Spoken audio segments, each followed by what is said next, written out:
Perfect GSC here, back with another video. And today I'm going to be showing you how to clean your 55-gallon fish tank. Check it out.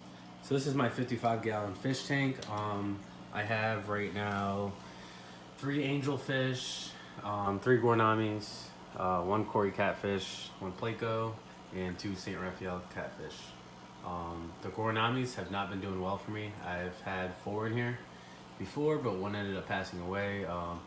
I believe it's from that swim bladder disease where they blow up. As you can see, this orange one over here is starting to get it as well, so he might be removed soon from the fish tank. My last one was orange too, and he ended up getting the same thing. I don't know if you guys can tell, or if you could even tell me what it could possibly be. As you can see, the other gournamis, they don't look too bad, nice and healthy. But this guy right here is starting to bloat up. But let's not get distracted from the video. Today we're going to be cleaning the fish tank. You can see all the feces and stuff. I want to make sure it's nice and clean. I have the sand substrate, so it's not gravel or anything. So you kind of got to get your own way to clean it a little bit easier than you would clean gravel. And I'm going to show you how I do it. Alright, now my cat's playing with the equipment here that I use to clean my fish tank. It's a python snake. Basically you have, this long tubing. This side right here is going to be plugging into your sink faucet, and then the other side you would use to suck. You can put these attachments on it. This attachment right here, okay Lily.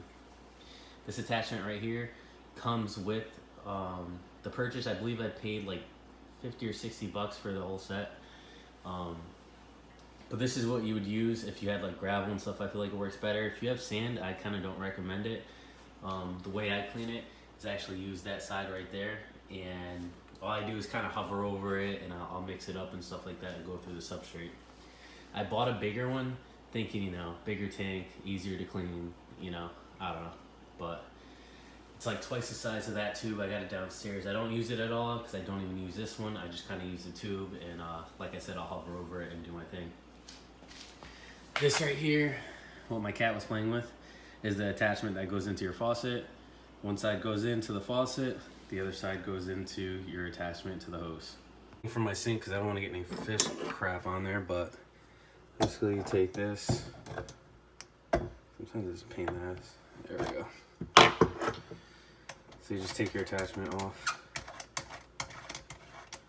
of your faucet, a little gasket in there, don't want to lose that, and you just take this side.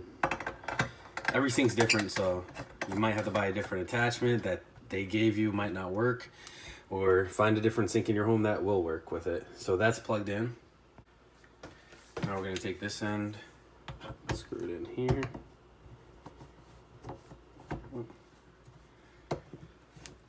It's tough trying to do it one-handed, but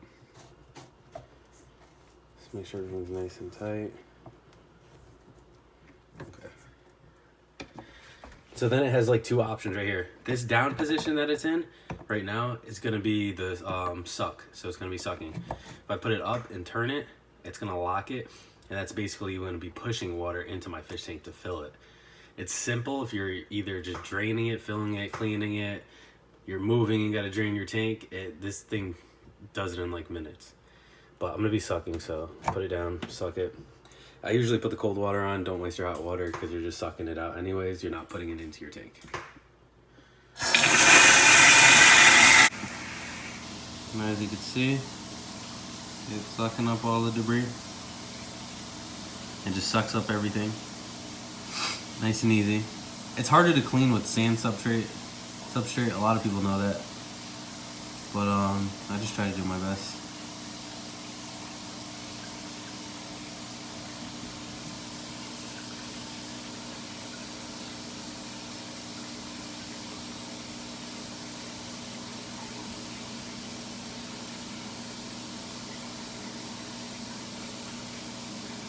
Alright, sick fish not getting it.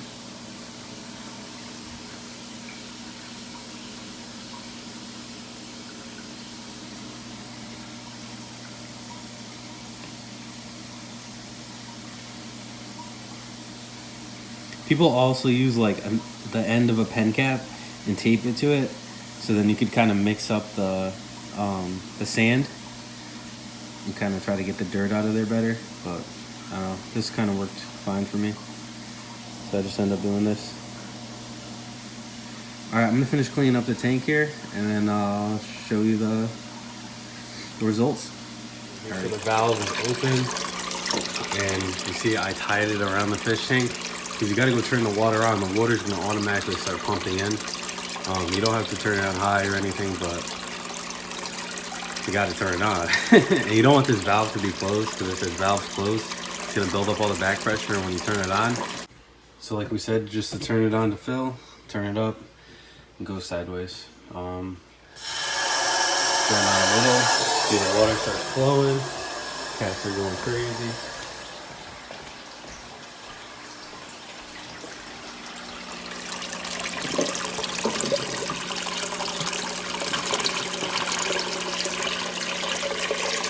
Kind of feel for temp.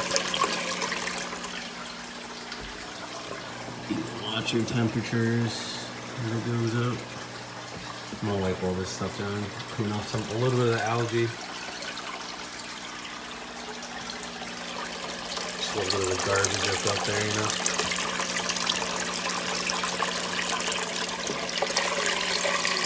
See, now the water got a little bit colder.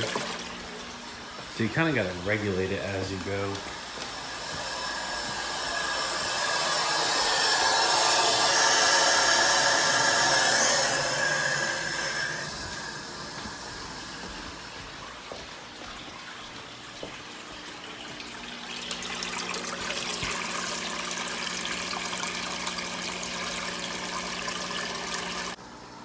Alright, so the tank's just about full. Water seems good. Go turn off the faucet.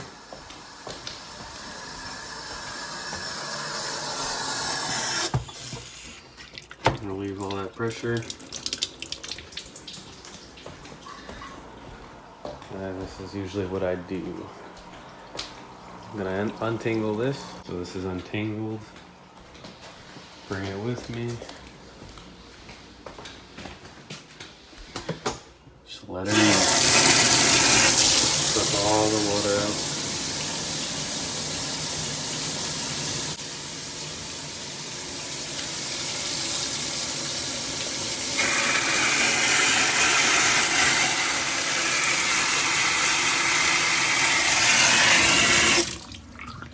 See, then as I ravel up the hose, I just leave the faucet running, so it kind of sucks as much residue of water out of the hose. So when you put it away, you don't have mold and all that stuff growing on it. And you just take this one off. You know, just do the reverse steps. I use the pliers because this crap gets pretty tight. But you know, just take this off, put your other one back on, which I don't know where it is because every time I take it out, my cat plays with it. So I'm gonna go grab it from my cat, and that will conclude the video basically. As you can see over here, the tank looks pretty clean. It's not bad. Still a little bit of residue, but it's not gonna be perfect. I was trying to get my two Raphaels always sleep in this little castle right here, and I was trying to get them. I bought them a new castle because they're getting pretty big, but I was trying to get them out of this castle and go in that one, but they're nocturnal, so they only come out at night. And then on top of it, if they do come out, maybe one will come out, the second one won't. But they don't want to leave this castle. And they don't want to go to the bigger one because the big one has a lot more room up top. But once they get out of there and I catch them or whatever, I'll probably let them go into that one and take this piece out. So there's a little bit more space for the other fish. And I guess that's about it. Probably check the pH after this. I already put a little bit of water, safe tap, so the tap water doesn't mess shit up. And I'll check the pH balance and, you know, wait until the next cleaning. But that is it for today, guys. Alright guys, if you like this video, please give it a thumbs up. If you want to subscribe for more. And I will see you guys in the next one.